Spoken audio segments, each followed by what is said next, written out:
Resource Center of Wisconsin, every day we are committed to a single goal, and that is to save every life possible from HIV and AIDS. And that's what's drawn us here today. I'm so pleased to announce the merger of the AIDS Resource Center and St. Louis Effort for AIDS, two organizations that have more than 30 years of history in the fight against HIV. And this merger will create such a different response. I assure you unfettered access to care for everybody living with HIV and AIDS. We will pursue and achieve the finest clinical outcomes known to humankind, and we will create a financially strong, stable organization that our patients can rely on until the final day of AIDS. What's so exciting to me about this opportunity is how it is continuing the long-time partnerships and building upon the long-time partnerships in the fight against AIDS here in St. Louis.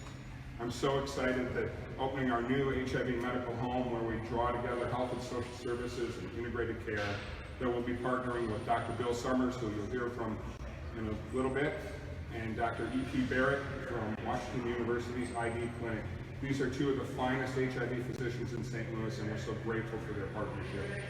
There's many other great partners here in the room with us today, and we look forward to strengthening the work that EFA has historically done with groups like Doorways and Food Outreach and Planned Parenthood to reach more and more patients and clients. And we certainly look forward to bringing new services to St. Louis, like a dedicated HIV dental clinic and HIV specialty behavioral health and mental health services. You know, this merger is happening at such a critical time. It's a critical juncture in the fight against HIV and AIDS. The STD and opioid epidemics are fueling new HIV infections. The federal government is starting to divert resources away from the fight against AIDS, which I think is completely unconscionable. We know that there's a single pill that people at risk for HIV could take. One pill once a day, and they could save their lives from HIV. Yet around the country, 90% of those individuals can't get access to that pill. And we know here in St. Louis that as many as 50% of people living with HIV aren't in care. These are all enormous challenges that many of us in this room have been facing throughout our careers. And they're fueled by even greater challenges like racism and homophobia, isolation and illness, poverty and prejudice. Working together, all of us, including with this new HIV medical home model, I look forward to overcoming all of those challenges. There's many folks we're going to hear from today, but let me just share with you again, this merger between St. Louis Effort for AIDS and the AIDS Resource Center allows us a new and stronger response to HIV here in St. Louis to emerge as a national leader. And with that, I look forward to your questions at the end of the press conference. Thank you. Before we go to questions, there's two other things I'd like to mention. One, we have the press conference going on in the real world here, but also in the virtual world. And I know that there are AIDS Resource Center staff all over the country, board members and committee members all over the country that are tuning in. These are the people that fuel the success of ARCW. We're so pleased to be joining our staff around the country together, and I want to give a shout out to staff, whether they're here in St. Louis or elsewhere, and thank them for all their tremendous work. The other group that deserves some recognition today, and they're an incredibly powerful force here in St. Louis, and they go about their work very quietly, is the Missouri Foundation for Health.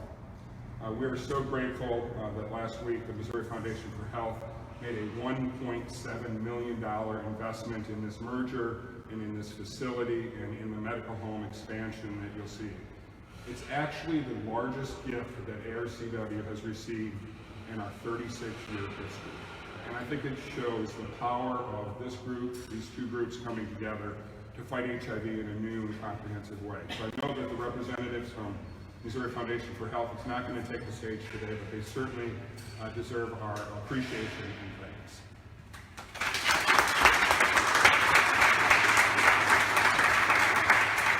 With that, we'd be happy to open up for questions. What is the timeline? So we're amidst the build-out of our new facility, the clanging of the hammers and such. We anticipate we will open up on January 7th, and that the services that we offer will be available at that point, and we look forward to the patients being cared for by Dr. Bill Summers and Dr. E.P. Barrett, our case management staff, and our pharmacy, and all the rest of the services being available at that time.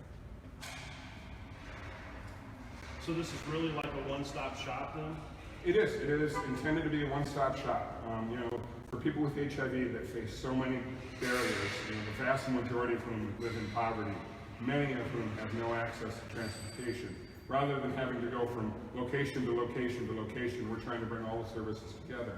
And even more so than a one-stop shop, it's the integrated care model. It's making sure that all the needs can be met in one location. So if it's a patient who comes in for refilling their medications and acknowledges they haven't seen the dentist in a long time, literally it's walking down the hallway to talk to the dentist. It's a case manager who's seeing a patient and the patient acknowledges that he or she's fallen out of care. It's not, well, let me set up an appointment for you across town 2 weeks from now. It's wait here for a moment and we'll have a doctor or nurse practitioner see you today. So those are really powerful ways to change the tide of the HIV epidemic. Mike, can you talk about how people without insurance can get care here? It's a great question. I want to make sure everybody heard it. How can patients without insurance get care here? You know, the AIDS Resource Center of Wisconsin, as I said at the top of my remarks, is committed to saving everybody's life from HIV, which means when you walk in these doors, financial challenges evaporate. We provide care regardless of ability to pay. We spend millions and millions of dollars all over the country on an annual basis providing that care. And this location will ensure that people with HIV who need access to medical care have no financial barriers whatsoever to get that care here.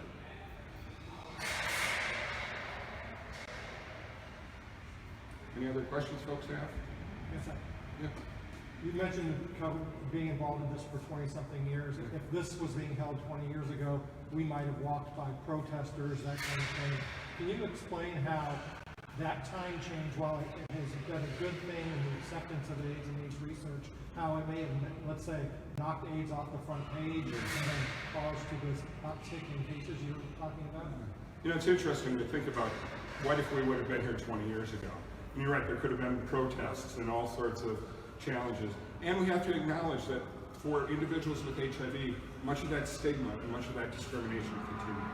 People with HIV still lose their jobs when they disclose their HIV status. People with HIV are still turned away from healthcare by healthcare professionals who candidly should know that about caring for HIV. So while we may not see the protests and we may not see the marches, the reality of discrimination and stigma that people with HIV, prejudice that people with HIV face still remains. The other thing that we would have seen 20 years ago is a lot of funerals. And that is the most powerful message I think in the fight against AIDS. There's every opportunity for people living with HIV to live a long and healthy and full life. It's like what Dr. Bill Summers said earlier when he was up here. We need to get them into care, we need to get them on medicine, we need to get them to take their medicines, and remove all those barriers, financial barriers, transportation barriers. It's what we call at the AIDS Resource Center, we call it the IFS test. If people get tested, if they get into care, if they stay in care, if they can afford the medications, and if they can take the medications until the very, very last day of AIDS. Those are enormous challenges. Enormous challenges. Any of us could think about even trying to take a course of short-term antibiotics and whether or not we're able to adhere to it. This model, this medical home model of care is designed to support people through all those IFS tests so they can answer all of them yes and get to that long and healthy life.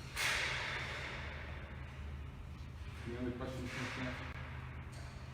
Thank you for being here. I know myself and the other speakers would be happy to do one-on-one interviews if that's helpful. If not, I hope people will come up and look at the floor plans, the renderings, enjoy yourself before you have to go on for the rest of the day. Thank you very much.